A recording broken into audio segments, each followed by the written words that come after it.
반갑습니다. 11월 22일 화요일 마감 시황 브리핑 해드리도록 하겠습니다. 자, 금일 증시가 어떻게 움직였나 한번 살펴봐야겠죠. 코스피 같은 경우는 상승 종목 370여 개, 하락 종목 480개, 코스닥은 상승 종목 480개, 하락 종목 950여 개입니다. 양거래소 모두 개인의 순매수세가 들어왔고 외인과 기관의 동반 순매도세가 좀 나와준 모습입니다.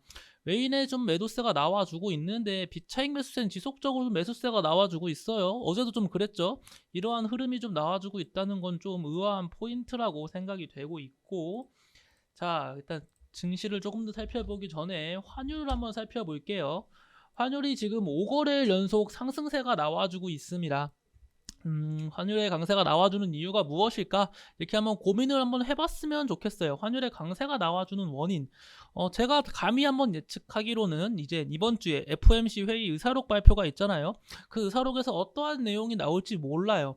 물론 이제는 점점점 이제는 12월 금리 인상, 12월 FOMC에서 이제는 금리 인상 폭을 좀 줄여야 된다. 금리 인상 속도를 낮춰야 된다. 조절해야 된다. 이런 식으로 지금 금리 인상 속도 조절론이 점점 대두되고 있거든요. 그러한 가능성은 존재하지만, 그렇죠? 그러한 가능성은 존재하지만 아직까지 불확실성 요소가 있습니다. 뭐 대표적인 매파적인 발언을 하는 이사인 제임스 블러드 같은 경우는 지속적으로 뭐 금리를 7%까지 올려야 된다. 뭐 이런 식으로 말을 하고 있단 말이에요. 7%요, 7%. 그런 식으로 불확실성 요소가 존재하고 금리 인상 속도 조절이 만약에 안 되면 어떡하냐? 혹시 이번 11월 FOMC 의사록에서 매파적인 내용이 좀 더 많이 나오면 어떡하나? 이런 식의 좀 불확실성 요소가 있다 보니까 원달러 환율이 좀 강세가 나와주고 있다고 저는 판단되고 있습니다. 일단 환율의 강세가 나와준다는 것 자체가 좀 기분이 좋진 않아요. 아무래도 환율의 강세가 이어짐과 동시에 국내 증시의 수급을 보시면은 코스닥 같은 경우는 외인과 기관의 동반 매도세가 지금 5거래일 연속 이어지고 있습니다. 코스닥은 애초에 좀 수급이 좀 불안정하긴 했어요. 최근 코스피 대비.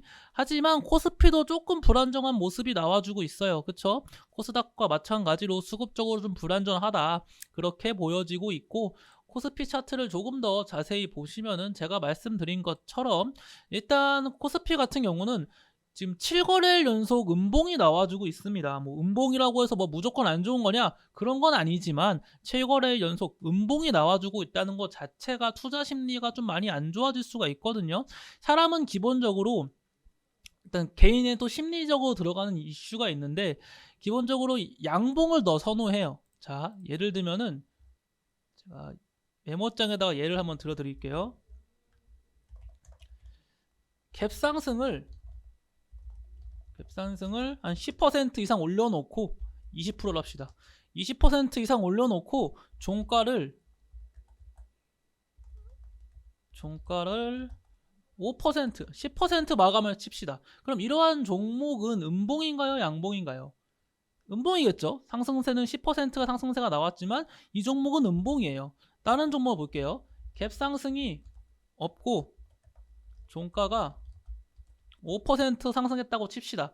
이 종목은 양봉이 되겠죠. 사람의 심리는 당연히 이 뒤에 보이는, 그렇죠? 전자가 더 큰 상승세가 나와줬어요. 어쨌거나 종가 기준 10%와 5%의 차이니까 이 전자가 더 큰 상승세가 나와줬단 말이에요. 하지만 심리적으로는 이 음봉보다는 이 양봉이 더 상승세가 잘 나와줄 거라는 기대감이 있기 때문에 지금 이 코스피의 7거래일 연속 음봉은 좀 변수적이다. 왜냐면은 약세장이 이어질 때도 이런 7거래일 연속 음봉은 자주 나온 패턴이 아니다. 전 그렇게 보여지고 있거든요. 아무튼 7거래일 연속 약세가 나와준 가운데 지금 단기 저점이라고 보여지는 2400포인트까지 내려온 상황입니다. 2400포인트를 일시적으로 이탈할 수는 있어요. 제가 오늘 오전 방송에서도 말씀드린 걸 한 번 더 말씀드리자면은 2400포인트를 순간적으로 이탈하면서 121선을 약간 하방으로 내려올 수 있거든요. 근데 순간적인 이탈은 나와줄 수는 있을지언정 이번에 이탈이 나오고 지속적인 약세가 전환된다는 건 전 솔직히 힘들다고 보여집니다. 그거에 대한 근거는 계속 말씀드려죠. 첫 번째 이유가 뭐겠습니까? 코스피는 10월달에 정말 엄청난 외인의 매수세가 들어오면서 끌어올려줬는데 이 외인의 매수세를 다 무시하고 다시금 121선 하방으로 내려간다는 것 자체가 주가가 한 번 더 꺾이겠다는 의지거든요. 여기서 한 번 더 꺾여가지고 내려간다. 그렇게 보여지는데 이렇게까지 밀 수가 없습니다. 얘네들도 이 세력들도 무한정으로 밀 수는 없는 노릇이거든요. 그렇다는 것은 일단 121선 상반까지 끌어올려 놓고 한 차례 꺾이고 다시금 상승세가 나와줄 가능성이 좀 크다고 보여지고 있습니다. 첫 번째 이유는 수급. 10월 달에 엄청나게 긍정적으로 강하게 매수세가 들어온 외인의 수급이 첫 번째 근거가 될 수 있겠고, 최근 코스피가 121선 장기 이동 평균선을 돌파해준 시점이 지난 8월 이후 한 번도 없었습니다. 그러한 점에서 이번에 121선 돌파해 놓은 모습은 아주 긍정적인 모습이라고 전 말씀드릴 수 있겠습니다. 자, 근데 이렇게 밀리는 모습이 왜 나와주고 있냐? 제가 이것에 대해서 설명을 하면은 제가 한번 심리학에 대해서 말씀을 드린 거 기억하시죠? 10,000원짜리 주가가 있었을 때, 그쵸? 상승세가 나와줬다가 약세가 나와서 안 판 사람들이 약세가 나왔다가 상승세가 나와주면은 절반 이상은 이때 팔고 넘어간다 했어요, 개인 투자자들이. 하지만 이 절반 이상 만약에 안 팔렸고 세력들이 만족할 만한 수치의 물량을 그러니까 확보를 못했습니다. 그럼 어떡하겠습니까? 한 번 더 꺾고 그때 한 번 더 상승을 준다. 제가 말씀을 드렸죠. 이게 기본적인 심리라고 말씀드렸어요. 본전가까지 왔는데 안 팔면은 한 번 더 약세를 주고 본전가를 주면은 그때에서는 많은 개인 투자자들이 매도를 한다. 왜냐면은 한 번 안 팔아가지고 떨어졌거든요. 그리고 그동안 물린 거 생각하면 또 물리기 싫거든요. 그래서 이때는 거의 다 매도를 할 것이고, 이때 매도가 나오면은 추가적인 강세가 나와준다. 이렇게 말씀을 드렸고, 지금 코스피 지수 모습을 보면은 비슷한 흐름이죠. 자, 약세가 나뒀다가 올라왔는데 더 큰 강세가 나와주지 못하고 한 차례 꺾이는 모습이에요. 이 꺾이는 모습 가운데 반등이 나와주면은 여기에 물려있던 개인 투자자들은 거의 다 매도를 할 것입니다. 그러면은 좀 추가적인 강세 랠리를 기대할 수도 있는 거고요. 일단 여기까지는 무슨 말인지 이해하시죠, 다들? 아무튼 이러한 이슈 속에 이제는 좀 코스피가, 저는 단기 조정은 올지언정 추가적인 지속적인 약세장은 올 것 같지 않아요. 뭐 정말 중국이 대만하고 전쟁을 한다던가, 우크라이나랑 러시아처럼요, 이런 식의 전쟁 이슈가 있다던가, 또 뭐가 있을까요? 러시아랑 우크라이나 사이가 더 악화돼가지고 진짜 또 핵미사일을 쏜다던가, 이런 식으로 정말 글로벌적인 악재가 아닌 이상은 쉽게 약세가 나와주기는 힘들 거라고 보여집니다.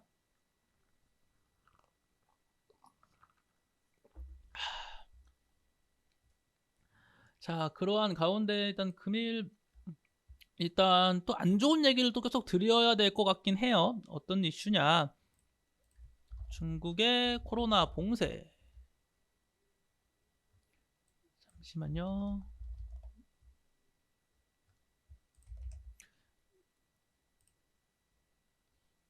괜찮은 기사가 하나 있었는데. 자, 이거 잠시만, 렉이 걸려서. 베이징 또 봉쇄 수순이냐? 중국 코로나19가 상당히 심각하다, 이런 얘기가 나와주고 있습니다. 베이징이 만약에 또 봉쇄가 된다면은 이거는 정말 경제적으로 큰 타격이 올 수밖에 없어요. 베이징이 봉쇄됨으로 인한 일단은 전반적인 아시아 증시의 약세 랠리가 이어질 것이고요. 우리 국내 역시 아시아죠. 국내 역시 약세가 나와줄 겁니다. 아시아 증시의 전반적인 약세가 나와주면은 당연히 뉴욕 증시에도 영향을 줄 수밖에 없겠죠. 뉴욕 증시에도 영향을 줄 것이다. 지금 중국의 이제 코로나, 이 제로 코로나 정책을 어떻게 할 것인가, 그 점을 좀 주목해 볼 필요가 있을 것 같아요. 하지만 지금 분위기는 지속적으로 중국의 코로나 확진자가 늘고 있고 중국은 지속적으로 제로 코로나 정책을 고수하고 있다. 이러한 점은 알고 계시면 좋을 것 같습니다.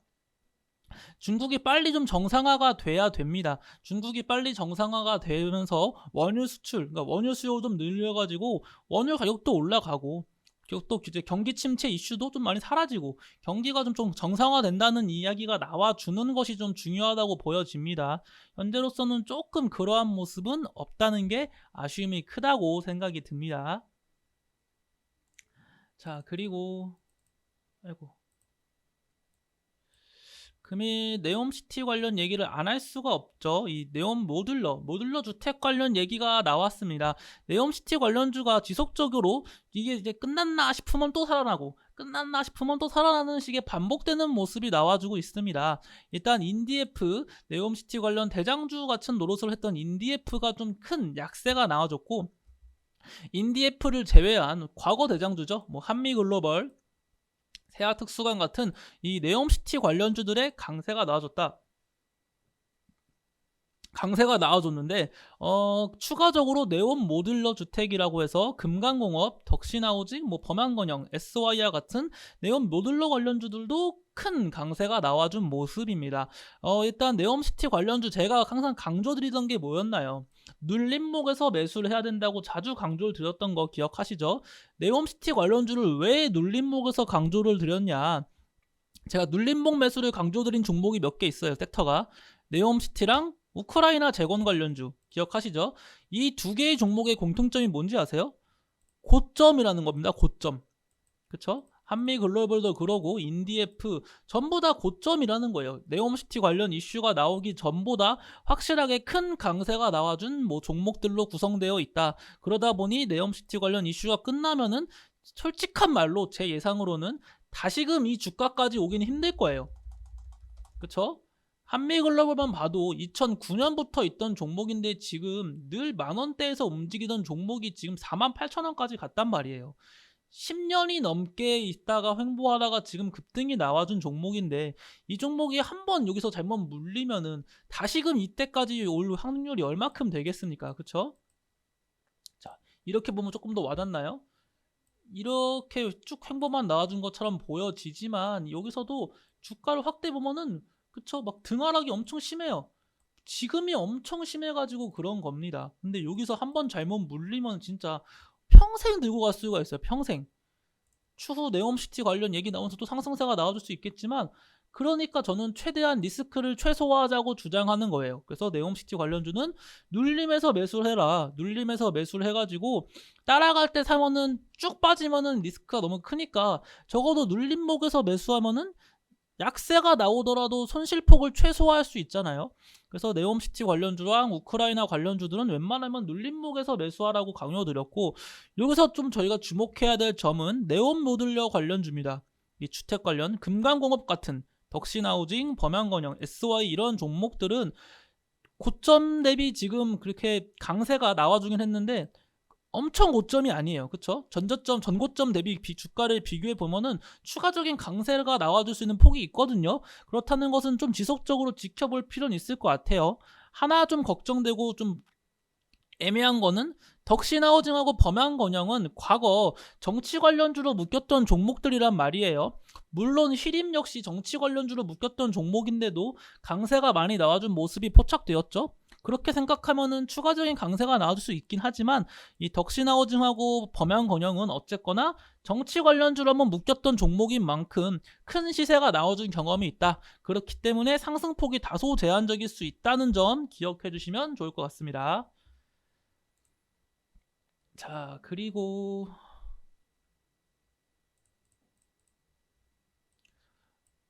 아이고, 우크라이나 러시아의 평화협상 열대 조건을 제시했는데 러시아 수용 가능성이 좀 낮다. 이게 과거 어떤 느낌인지 아시죠? 이란 핵협상 기억하시나요? 이란 핵협상 가지고 서로 줄다리기를 할 때도 협상에서 솔직히 수용 가능성은 낮습니다. 언제나 그 서로 주고받거니 할 때는 맥시멈을 불러요. 맥시멈을. 미니멈을 부르지 않습니다. 내가 하고 싶은 정말 모든 걸 다 이렇게 그러니까 내던지는 편이거든요. 절대 최저점을 부르지 않고 강하게 내붙인단 말이에요. 쉬운 예로 들어주면은 이란 핵협상 같은 경우도 정말 뭐 미국한테 요구하는 조건 보면은 서로 이게 타결이 될 수가 없어요.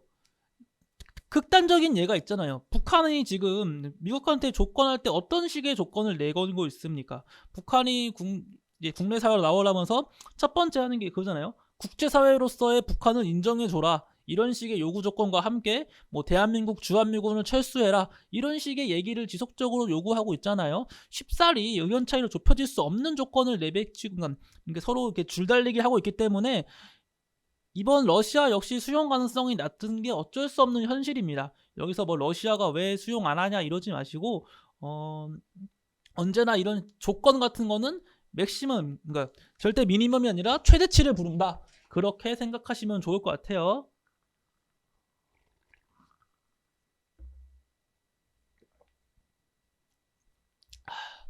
자, 그리고 금일 장 이후에 나왔던 이슈인데, 자, 대통령실 정상회담 계기 중국의 OTT 시장에 한국 영화를 서비스하겠다. 자, 6년 만에 가동된 겁니다. 6년 만에 한 학년. 이러한 이슈 속에 지금 시간의 거래를 보시면은 OTT 관련주들이 강세가 좀 많이 나와주고 있죠. 쇼박스, 알로이스, 사마넥터스, 버킷 스튜디오, 뭐 초록뱀 미디어, 그쵸? 전반적으로 거의 다 이제는 지금 보시다시피 OTT 관련주들이 시간의 거래에서 강세가 나와주고 있습니다. OTT 관련주들이 아마 이 모습이 다음 날까지 이어질 가능성이 큽니다. 이 중국 시장 진출이란 이슈는 정말 큰 이슈예요. 자, 오늘 장중에 이슈가 하나 더 있었죠. 넷마블. 이 얘기도 하나 해드릴게요. 넷마블 같은 경우는 스톤에이지 IP를 뭐 중국 판호에서 발급받았다. 근데 이 얘기가 좀 됐더라고요. 이 얘기가 아예 생판 처음 나온 얘기가 아니다 보니까 넷마블의 주가는, 그쵸? 이 이슈가 나오자마자 강한 상승세가 나와줬음에도 불구하고 이거 약간 뒷북인데 하는 모습에 약세가 좀 나와준 모습입니다. 자, 그리고 하나 더 있죠. 넷마블이 좀 최근 그 공매도에 좀 타겟이 되고 있어요. 그쵸? 공매도 비중이 좀 높습니다. 상승세가 좀 제한적일 수밖에 없고, 또 제가 강조드린 것처럼 게임주랑 좀 바이오주는 좀 최근 공매도에 좀 먹잇감이 되고 있다. 그거는 좀 제가 자주 말씀드려가지고 다들 알고 계실 거라고 믿고 있습니다. 아무튼 이렇게 OTT 관련주가 이제 중국 진출에 좀 수월해졌다. 그렇다는 것은 정말 좀 큰 수혜주로 부각될 수가 있습니다. 그리고 오늘 또 이거 봐야죠. 스튜디오 산타클로스. 무상증자 이슈로 인한 강세가 나와준 모습입니다. 1대5 무상증자라고 비중이 크죠. 1대5면은 아무래도 또 국내 시장은 무상증자에 좀 많이 열광하는 편이잖아요. 그리고 1대2, 1대3도 아니고 1대5 무상증자면은 사람들 이미 머릿속으로는 와 이거 공구먼처럼 가는 거 아니야? 그쵸? 노터스처럼 가는 거 아니야? 이런 식의 기대감이 이미 가득가득 할 거예요. 하지만 무상증자 이슈는 언제든지 위험 부담이 크다는 거 기억하고 계세요. 자, 그리고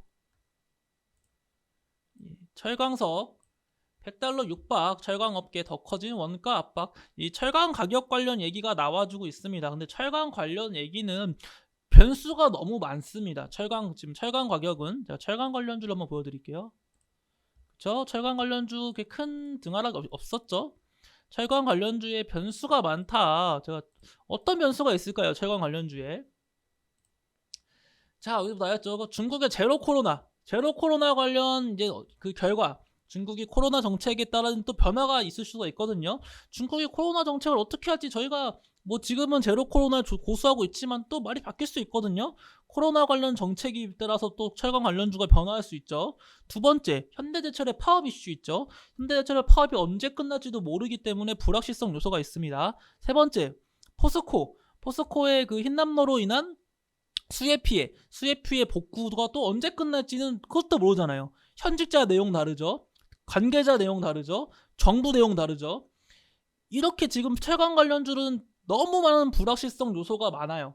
제가 뭐 철강 관련주를 뭐 매수하는 것도 나쁘지 않다고는 생각이 들긴 해요. 왜냐하면 원자재 같은 경우는 추후 언제든지 이 품귀 현상이 대두되면서 강세가 나와줄 수는 있긴 하지만 그래도 불확실성 요소가 너무 많다. 제가 말씀드린 것처럼 불확실성 요소가 너무 많기 때문에 좀 보수적인 관점으로 바라봤으면 좋겠다고 말씀드리고 싶네요.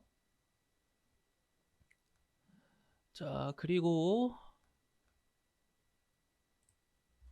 이 화물연대 파워 물류 관련 이슈가 좀 강세가 나와줬는데 이 화물연대 파업으로 인해서 이 물류 관련주가 지속적인 강세가 나와줄 것인지 아니면은 그쵸 강세가 좀 나와줬어요. 조정이 들어오면서 이제 뭐 파업이 원만하게 해결될 것인지 그 점은 좀 지목해 볼 만하다고 생각해요. 누가 어떻게 될지 모르기 때문에 이런 파업 같은 경우는 이제 그 노사가 합의를 어떻게 하냐에 따라서 달라지잖아요. 그래서 이 함부로 예측하기가 너무 어려워요. 그래서 함부로 예측하기 어렵다는 점 기억하고 계시고, 자, 일단 일동제약 이 승인 여부가 보통 오늘 예측 보니까 5시에서 7시 사이에 그 결과 발표가 나온다고 합니다. 그래서 이 일동제약 그 조코바 관련 승인이 날지 안 날지 한번 주목해 보세요. 일동제약도 아무튼 좀